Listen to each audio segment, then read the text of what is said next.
that are doing the work of Jesus, that my heart has become much more fatherly. And to me, and I'll make a statement here that might sound strange, might even be a little offensive to some people. I hope not. But my primary passion is not preaching. It is a passion and it's a calling, and I understand that. And I readily embrace it. I love to preach. I also love to teach. I spent years teaching and writing curriculum, and I like teaching on things like exegesis and hermeneutics and soteriology and pneumatology and all. I mean, I've done all that stuff and love all that stuff. But as much as I love that and embrace that, and as much as I love preaching the gospel, my primary passion at this stage of my life is to pour my life into individuals in an intimate, deep way. Right. So my prayer is, God, give me more Timothys and Tituses. Amen. Right? Give me more Aquilas and Priscillas. In other words, because here's what I know.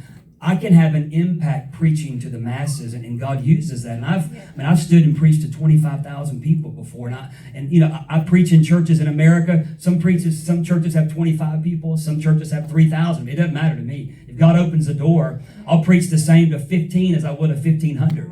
You understand? Amen. When God opens the door, He opens the door. But listen, my primary passion is not just to preach to the masses, and we're blessed. I have a radio program that I think I shared this a little bit the other night, but for those that weren't there, I have a radio program that runs in places like North Korea and China, Laos, Vietnam, Cambodia, the Philippines. It even reaches part of Australia. I don't know exactly what part, but it does reach part of Australia, and it's through a shortwave radio towers off the island of Guam, and the Lord's opened that door. So I've got a real passion for the persecuted church and to reach those that are lost in, whether it be Hinduism or Buddhism or Taoism or Shintoism, whatever they're deceived by, that the gospel can penetrate. So we are blessed to be doing that. But listen, my passion at this stage in my life is to give my life to the people that God brings in my life, and to invite them into my walk with God, not just in my ability to teach or preach.